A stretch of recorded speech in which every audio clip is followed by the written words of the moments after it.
Qu'est-ce qu'une croyance limitante? Une croyance limitante est une pensée que tu as renforcée au fil du temps. Pourquoi tu l'as renforcée? Parce que justement, c'est une pensée que tu entretiens consciemment ou inconsciemment depuis des mois, voire depuis des années. Le problème d'une croyance limitante, justement, c'est qu'elle est limitante, c'est-à-dire qu'elle t'empêche d'avancer. Elle te limite parce qu'elle t'empêche de manifester ta réalité préférée. Et comme justement elle est limitante, la plupart du temps, tu vas davantage manifester des choses que tu ne souhaites pas dans ta vie plutôt que de manifester des choses que tu souhaites réellement. Ce qui fait que inconsciemment, dans ton subconscient, ce qui va se passer, c'est que cette croyance euh, va te manifester des choses que tu ne souhaites pas de manière consciente, mais que tu souhaites sur le plan inconscient. Ce qui fait que ça va faire tout le contraire. Tu vas te dire, c'est bizarre, il m'arrive que des trucs que je ne souhaite pas et tous les trucs que je veux n'arrivent pas. En fait, c'est parce que c'est totalement inversé.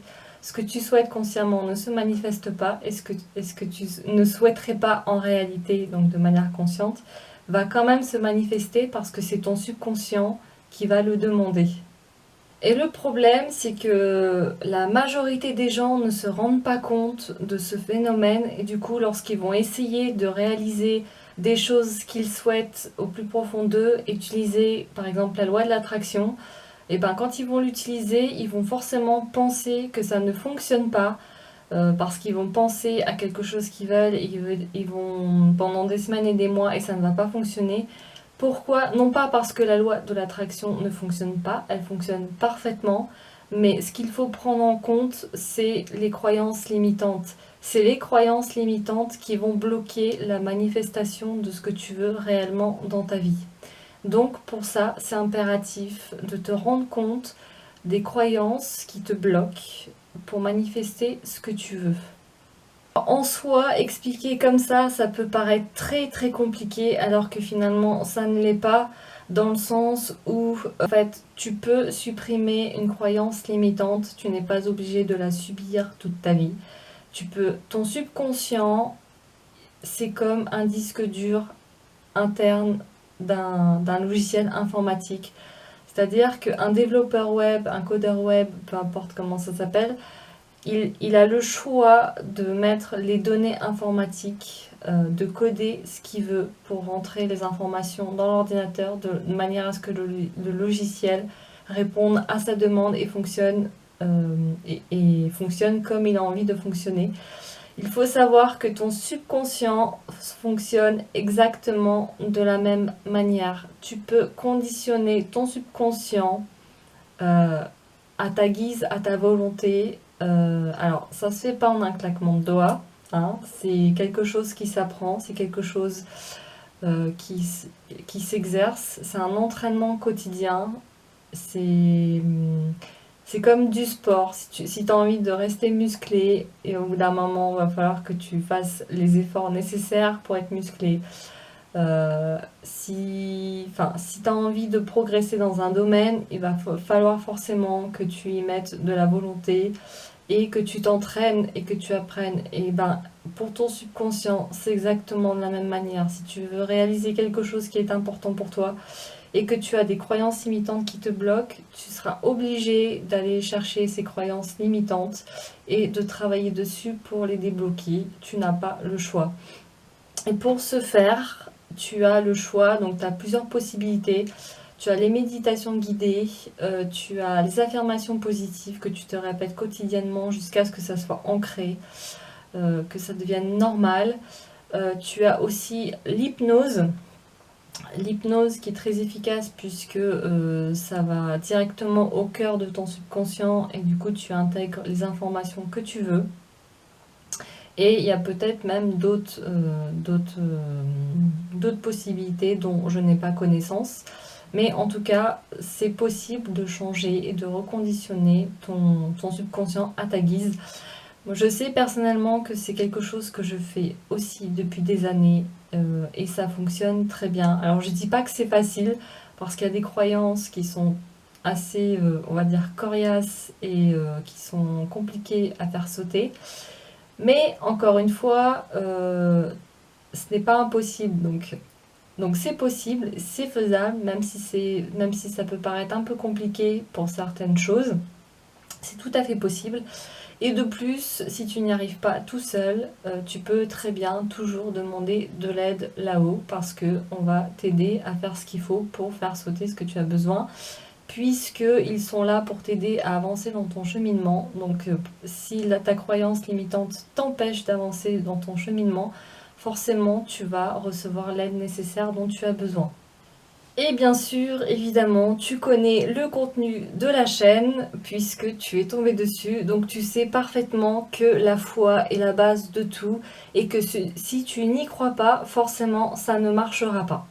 Attention aux croyances limitantes parce que inconsciemment, on va chercher dans notre réalité des choses qui vont confirmer notre croyance pour nous dire t'as vu, j'ai raison, ça ne fonctionne pas, ça ne marche pas. La preuve, j'ai un tel et un tel qui ont essayé, j'ai la voisine qui a essayé de faire ça, j'ai le voisin qui a essayé de faire ça, etc., etc. Donc des preuves concrètes qui vont être dans ta réalité pour te prouver que tu as raison. C'est tout à fait normal puisque c'est le but d'une croyance limitante, puisque comme je l'ai dit et comme normalement tu le sais, enfin dans le développement personnel c'est la base, j'ai envie de dire, c'est qu'une croyance va forcément se manifester dans ta réalité. Peu importe la source de ta croyance, qu'elle soit bonne ou qu'elle soit mauvaise, dans tous les cas, tu vas la voir reflétée autour de toi dans ta réalité. Donc si tu es convaincu par une croyance limitante qui te bloque et que quelque part tu n'as peut-être pas envie de la débloquer, c'est possible parce qu'il y a des croyances limitantes qui sont là mais quelque part qui te protègent, enfin dont tu as l'impression qu'elles te protègent inconsciemment. Donc il se peut que tu refuses dans un sens de la faire sauter par protection et que du coup tu vas aller chercher des confirmations dans la réalité qui te pousseront dans ce sens en disant ah t'as vu si je fais sauter cette croyance limitante et que j'attire ce que réellement je veux attirer, et ben ça peut être dangereux pour moi. Et ben ça c'est aussi la source des croyances limitantes qui peut être donc comme je disais un danger, enfin pas ça va pas mettre ta vie en danger non plus, mais dans le sens où ça va aussi t'empêcher d'avancer puisque ça va, on va dire, fructifier, ça va pousser à enraciner ta mauvaise croyance et ça va être, ça va te demander encore plus d'efforts pour essayer de la sauter. Donc, ce que je t'invite à faire dans ces cas-là, c'est que lorsque tu as une croyance limitante qui te bloque, et donc tu as les preuves, entre guillemets, qui sont dans ta réalité, c'est d'aller chercher des personnes qui pensent totalement l'inverse. C'est-à-dire que pour détruire une croyance, c'est bien d'aller chercher aussi des preuves contraires à ce que tu crois. Alors au début ça peut être déroutant, déstabilisant, mais j'ai envie de dire, si tu as réellement envie de changer, si tu as vraiment envie que les choses bougent, au bout d'un moment, il n'y a pas le choix, il faut faire ce qu'il faut. Donc tu vas être un peu déstabilisé les premiers jours, les premières semaines, peut-être même les premiers mois, ça dépend de la manière dont ça dépend de ta sensibilité. Mais en tout cas, je pense que c'est une très bonne chose de faire ça.